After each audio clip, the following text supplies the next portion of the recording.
Live from the WCTV studios, this is Eyewitness News at 5.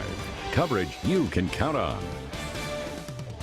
As Republicans prepare for night 2 of their convention, a lot of the talk still centers on what happened last night. Good evening, I'm Eden Schultz. And I'm Julie Montanaro. Donald Trump is going to be formally nominated as the GOP's 2016 presidential candidate tonight.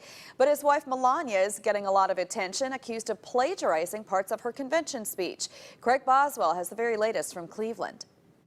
The head of the Republican National Committee says he'd probably fire Melania Trump's convention speechwriter. Portions bear a striking resemblance to Michelle Obama's 2008 speech at the Democratic National Convention. Your word is your bond, that you do what you say you're going to do. That your word is your bond, and you do what you say and keep your promise. But Trump's campaign chair claims Mrs. Trump didn't copy from Mrs. Obama's script and claims the Clinton campaign is fueling the controversy.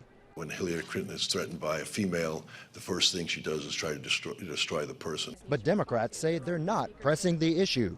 One has really only to plug the passages of the speech into a online tool to see those similarities. We want our children. Other Republicans dismiss the comparisons. I think it's just baloney. Many delegates who listened to Mrs. Trump's speech here in person say the uproar is just a distraction. You can tell she was speaking from the heart. I don't think it was plagiarized. I think she just, I think it sounded good, and I think we need to let it go.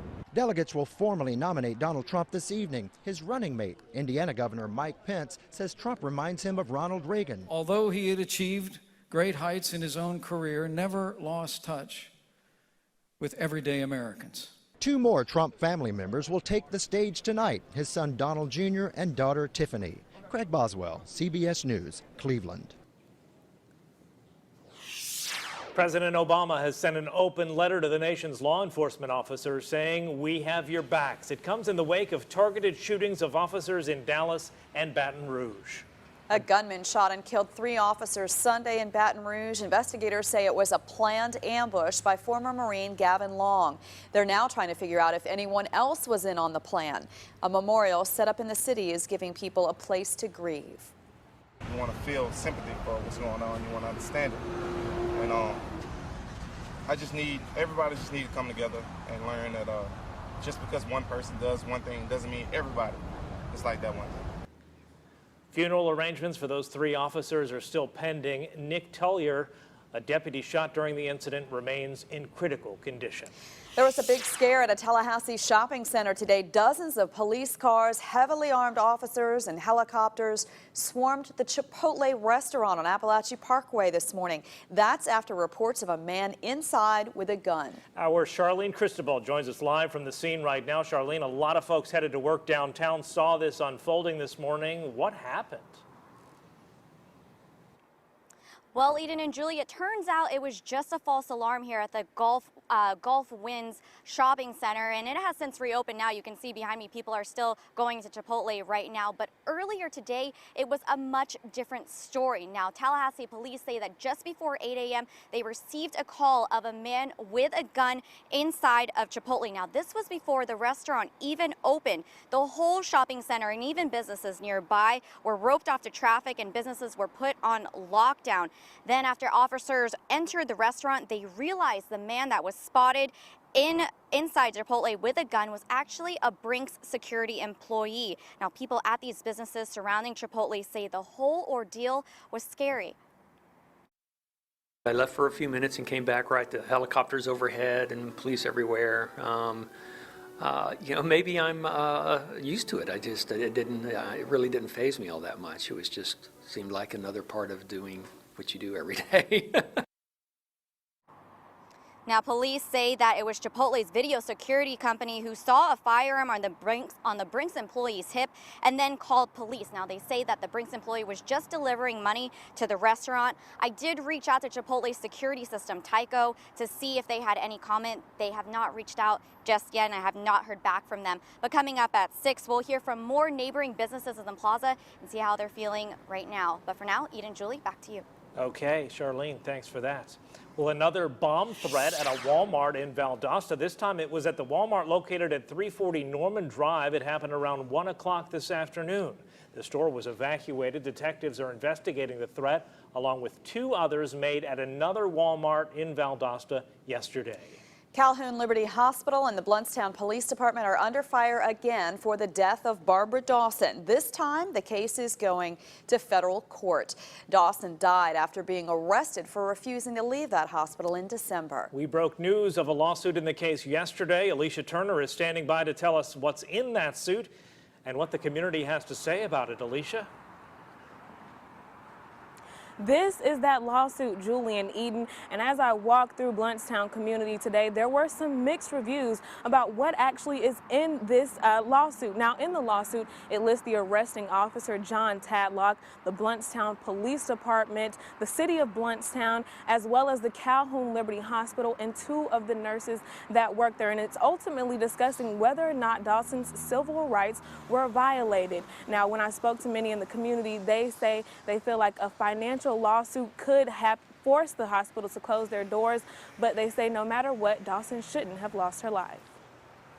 No matter what, it's not going to bring her back, but in the future, you know, when you have a lawsuit coming on like this right here, in the future, it will just make the hospital or whatever organization be more careful and, you know, about the way they handle things and everything, you know. Now, I did reach out to the Blountstown Police Department, and I have yet to hear back from them. Tonight at 6, we'll discuss a little bit more about what's actually in this lawsuit, and we'll also hear from the hospital as well as a statement from the family's attorneys. Julie and Eden, back to you. Okay, Alicia Turner, thanks for that report. Well, a doctor accused of killing his estranged wife will not stand trial until next year. Ours were the only cameras rolling as a judge in Tallahassee postponed the trial of Adam Frosch today. He's accused of killing his estranged wife, Samira, at the family's Golden Eagle home in February 2014. He was set to stand trial in August. Now it could be reset for January of 2017. Drivers, consider yourselves warned. Red light cameras are now up and working at intersections in Midway. The city's using them even though other communities, including Tallahassee, have moved away from those cameras. Our Lenitra Bennett joins us live at one of those intersections with the story. Lenitra. Eden and Julie, the red light cameras are already up here in Midway. You can see them right here. I'm standing next to one of them. But even though the cameras are up, they won't be enforced just yet. Police are giving drivers somewhat of a warning period or a grace period before they start enforcing. Midway resident Barbara Colston says she tries to abide by all traffic laws, but sometimes I have seen a red light looking green and I gotta go. Starting August 15th, anyone who goes through a red light in Midway will get a ticket. New red light cameras have been installed on Highway 90, one at the intersection of Brickyard Road, the other further down at Commerce Boulevard. Colston says the cameras can help cut down on red light running by distracted drivers. You have some that on cell phone and texting and driving, and that's not good. That's an accident waiting to happen. The camera snaps a picture of the car's license plate. The fine is $158. The Midway Police Department will mail the citation, which will include photos of the car before the stop line and after the stop line, showing the light is red. I think that's wrong. I mean, because what people going to do anyway regardless, so it's all about the moral in the individual. Officer Paul DeRibis will be reviewing the photos to determine whether the violation warrants sending the driver the ticket. We just hope to save lives, make the streets safe for our residents and tourists as well. People come to Florida not to get involved in accidents, so we're trying to help everybody out. Some going to say yay and some going to say nay. But for the most part, hey, it's all about safety, right? I'm down with safety. Now, there will be signs letting people know that there are cameras as people start approaching the intersections. People will now get a warning. Notices will still go out in the mail during this warning period, but the citation will only say warning. But of course, after August 15th, people will be hit with that $158 fine. Coming up at 6 o'clock, we'll talk about exactly where that money will be going. Guys, back to you. All right, thank you, Lenitra. And you notice they have a sense of humor about it right now, right? That's sure. Wait till they get the ticket, though, right? Well, NASA released today new measurements that show record warmth across the globe in 2016. Scientists are warning that the trend could lead to more natural disasters like fires and floods. According to NASA, the first 6 months of this year were the hottest January to June since records started in 1880. The record warmth since January came in the colder half of the year, meaning the rest of 2016 could be even hotter. And speaking of heat, have you been outside today? Right, I wish I was in that fountain those kids were playing A in. live look right now over Tallahassee, and Mike McCall, the heat is on as usual this time of year. Yes, it is. It's a little bit of a different pattern again today in that we've got the scattered storms for some of you, but they're not coming in from the Gulf of Mexico, which is kind of a normal pattern. And you can see some of the cooler temperatures. That's where you've had some rain. Tallahassee, obviously not one of those, currently 97 degrees.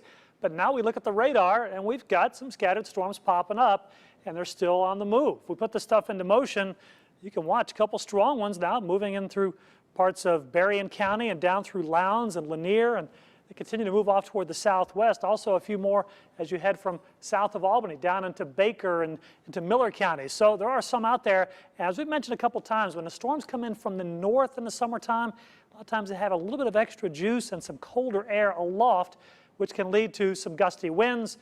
All right, well, there we go. As I mentioned that, just as we're on the air, severe thunderstorm warning has been issued, a rather large one at that, includes several counties here. So from Berrien into Lanier, Cook County, and down through Lowndes County, severe thunderstorm warning.